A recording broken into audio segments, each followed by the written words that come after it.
से लड़ रहे हैं, इस तरह से पोस्ट घूम रहे हैं, क्या सच है? देखिए, अगर पोस्ट घूम रही है तो पर्सन भी कुछ होगा उसके अंदर सच्चाई उसमें। और पोस्ट घुमाने वाले जो है वो मेरे नांदेड़ के अहम जिम्मेदार जो है वो लोगों ने ये पोस्ट डाले हैं, क्योंकि उन्हीं की ख्वाहिश है कि नांदेड़ से इस बार लोकसभा का इलेक्शन हमने लड़ना चाहिए करके। नांदेड़ हमारे लिए एक बहुत इंपॉर्टेंट सेंटर है, वहाँ पे मजलिस को बहुत मकबूलियत मिली थी, बहुत अच्छा लोगों का प्यार मिला था जब महाराष्ट्र में पहली मर्तबा मजलिस आई थी। सबसे ज़्यादा कॉरपोरेटर्स हमारे नांदेड़ में ही हुआ करते थे।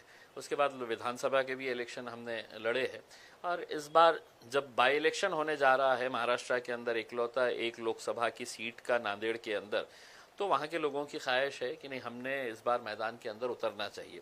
एक तरीके से अगर देखा जाए तो लोगों के अंदर एक बहुत नाराज़गी है, चिढ़ है कि पूरे महाराष्ट्र के अंदर इकलौता एक मुस्लिम एमपी था, उसको हराने के लिए जिस तरीके से राजनीतिक साजिशें की गई है, पैसे का इस्तेमाल किया गया है, तो अब लोगों के अंदर उस चिढ़ को देखते हुए कहीं ना कहीं ऐसा लग रहा है कि नहीं, इम्तियाज़ अली ने इलेक्शन लड़ना चाहिए करके, तो हम उतरेंगे मैदान के अंदर, किस्मत आजमाएंगे। दो ही चीज़ हो सकती है, या तो आप हारते हैं या जीतते हैं, देखेंगे। ओवैसी साहब ने आप पर भरोसा रखकर आपके ऊपर ही सौंपाया है कि आप कहाँ से लड़ेंगे, तो आपने वही माहौल क्यों चुनाया, वही विधानसभा का गढ़ क्यों चुना? देखिए, लोकसभा की एक ही बाई इलेक्शन की सीट आई है, वहाँ के जो सिटिंग एमपी है उनकी डेथ के बाद ये बाई इलेक्शन होने जा रहा है। अगर कोई और उससे बेहतर अगर होती कॉन्स्टिट्यूएंसी तो वहाँ पर विचार करे होते, लेकिन चूंकि इकलौती एक सीट है, और जैसा मैंने आपको बताया है कि मजलिस का और नांदेड़ का एक बहुत पुराना रिश्ता रहा है, हमारा बहुत अच्छा ऑर्गेनाइजेशन सेटअप है वहाँ पर, तो हमने नांदेड़ के अंदर जाने का फैसला किए है। आप और जरांगे की मीटिंग हुई थी, वहाँ पर कुछ अहम मुद्दों पे चर्चा हुई, तो कौन से मुद्दे थे और उसके बाद आपने ये ठान लिया कि हमें वहाँ से लड़ना है? देखिए, मैं जरांगे पाटिल साहब से पहली मर्तबा मिला हूँ ऐसा नहीं है। जब उन्होंने अपना आंदोलन शुरू किया था उस वक्त भी मैं उनके गांव गया था। यहाँ पे जब वो एडमिट थे तो 2 मरतबा मैं हॉस्पिटल जाके उनसे मुलाकात की थी।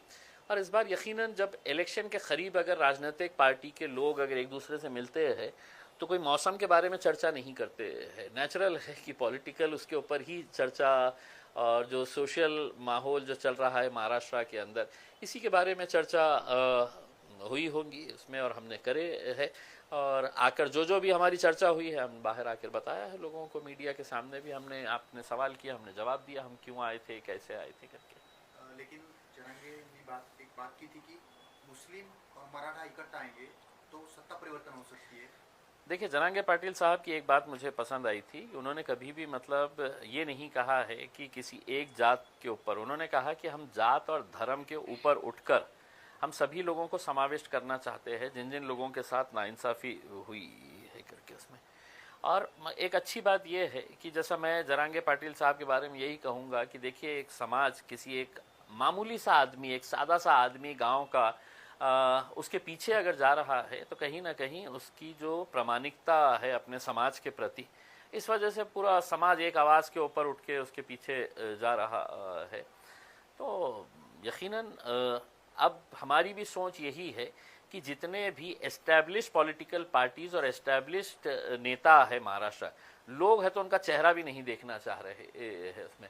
आप खुद देखिएगा, अभी जो हुकूमत के अंदर बैठे थे, लोगों ने वोट किसको दिया था, हुकूमत में वो जाके किसके साथ बैठे हैं, किसके साथ दोस्ती कर लिए, किसके साथ गले मिल लिए है करके। तो लोगों का विश्वास अब राजनीति के ऊपर से ही ख़त्म होता जा रहा है। तो उनको एक ऑल्टरनेट देने के लिए हम सोच रहे हैं क्यों ना एक नया एक समीकरण तैयार किया जाए करके। सिटी का क्या माहौल है, क्योंकि अपने यहाँ पर जो कैंडिडेट्स है एमआईएम की ताकत यहाँ पर अच्छी है, तो उसके बाद कहाँ पर कौन से उम्मीदवार देंगे, इस तरह से क्या?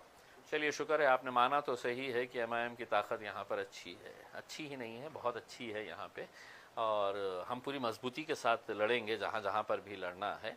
हमने बहुत पहले अपना प्रस्ताव महाविकास आघाड़ी को दिया था, अभी तक उनके पास से कोई बात नहीं आई है।